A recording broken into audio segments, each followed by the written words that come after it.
Howdy folks, welcome back to World of Tanks with the mighty jingles. It's time for another epic win. Have a look at that. 16% chance to win. Have you ever seen anything like it? There are people on this team who have less than 300 efficiency rating.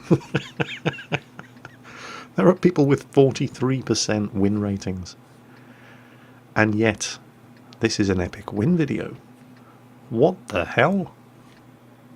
This replay was sent in by Extreme Gamer in the KV2, and he does run XVM. That's why he's sitting there, not actually driving the tank at the start of the game, and just staring at his screen in despair. And who can blame him? But he eventually decides, you know what, screw it. Nothing ventured, nothing gained. But still, 16% chance to win. Now, I know I'm very fond of saying that XVM's win rate prediction is nothing but a prediction, but, well, you know, 16%.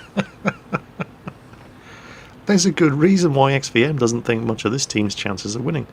There's only one person on the team with even as much as a 50% win rate. Extreme Gamer himself is no expert at World of Tanks. He's a solid Joe average 48%er. And I'm sitting here trying to talk him up for YouTube, and he goes and drives straight into a cliffside while typing something in chat. There are some seriously bad players on this team. Their artillery in particular. He's got a 43% win rate and less than 300 efficiency. I mean, you do not want to be in the same map square as an enemy tank when that guy is taking a shot. It's just... how the hell can they win this game? Well, it's actually quite simple. I've actually been on teams that have thrown away games that had a 95% chance of winning. And it happens because people who use XVM sit there staring at the game loading screen. They see 95% chance to win and they stop taking it seriously. They start playing to impress. They start showing off. They start getting cocky.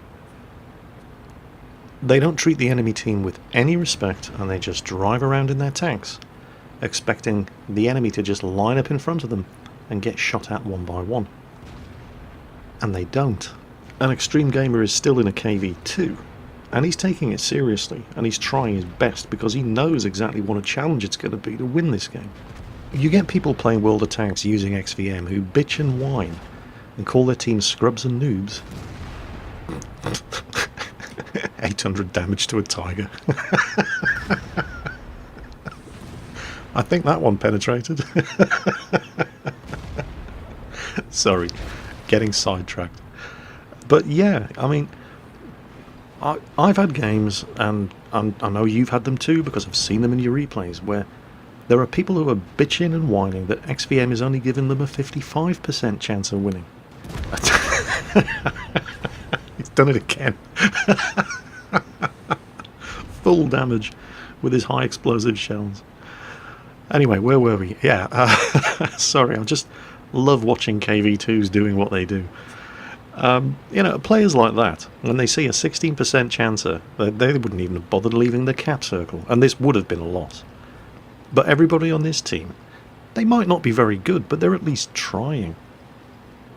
And look at the scores. The scores are even. And sure, they've mostly just killed off the bads on the enemy team, but they've killed some of the good players as well.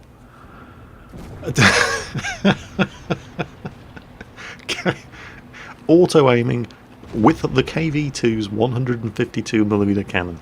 At that range, moving target, and it hits. Why? Because Stalin. Oh man. Well, there was a KV-85 up around the side here. The KV-2 actually manages to pick up a fairly decent lick of speed when it's going downhill.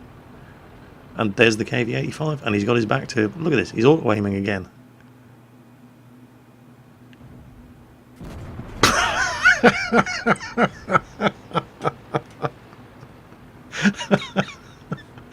God, I love this tank. It is amazing. Oh, hello. Look at it. Why would you drive out in front? You're in a Cherie, you've only got 3 shots and then you're reloading. Where do you think you're going to go once you've fired your magazine? I mean, how did you think that was going to end in anything other than your destruction? I mean, seriously, they're just... Enemy team were just not paying any respect to Extreme Gamer's team in this match. And they're paying the price for it. Now they're losing 10-7. He's already done 3,000 damage against a team, every single one of whom, well, with the exception of maybe 3 of them, are technically better players than him. Everybody he's killed so far is a better player than him. None of them are taking it seriously. They're getting their asses handed to them. And I think that's hilarious. You see, what's happening here is that normally when you start a game of World of Tanks and you're sitting there looking at the loading screen, you found out what map you're on, you know what kind of tank you're driving, you know what it's good at, what it's not good at. You're looking at what's on the enemy team, you're figuring out where you're going to go even before you've left the cap circle. You're looking at the enemy team and you're trying to anticipate the kind of tanks on the enemy team that you're going to meet when you get to where it is that you're going. Or at least that's what you should be doing. Oh, E25 didn't fancy his chances face to face with an AT7. Surprise KV2. He's got another one. Well, anyway, yes.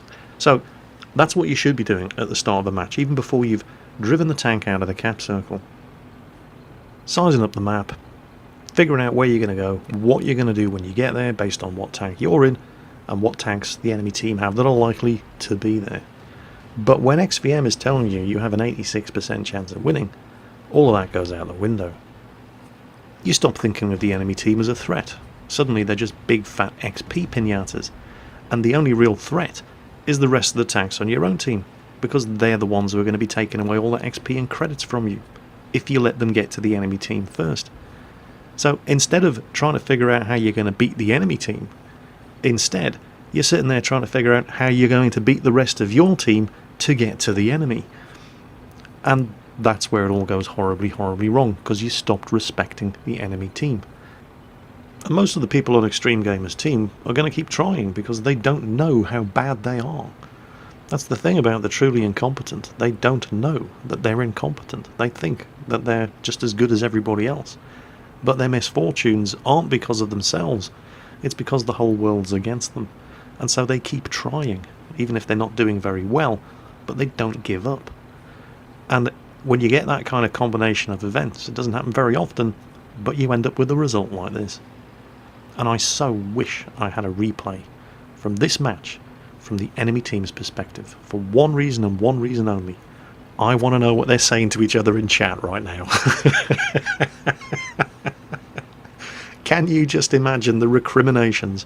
They're all looking for who to blame. Hang your heads in shame.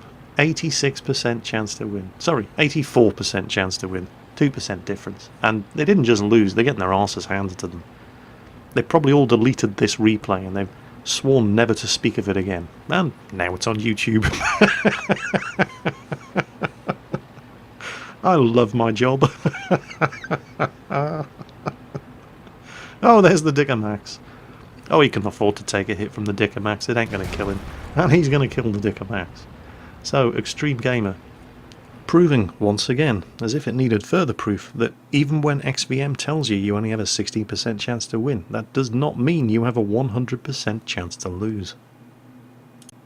Look at him. Joe Average, 48% win rate player, not in a top tier tank, doing nearly 4,000 damage against players who were vastly superior to him. One of the guys he killed had a 62% win rating. And you know what? It's not just Extreme Gamer. The entire team were rock stars. They just refused to accept that they were beaten. Well, I hope you guys were as amused by that one as I was, and I must apologise that today's video is not quite as long as my usual videos, but I do have a good excuse. I wasted the entire day today playing Civilization Beyond Earth and Call of Duty Advanced Warfare. And now that I've said it out loud, that excuse actually sounded a hell of a lot better in my head. Tell you what, I'll make it up to you, and next week we'll do a monster-size edition of The Good, the Bad and the Ugly. How does that sound? Good? Good. Take care, folks. Catch you next time.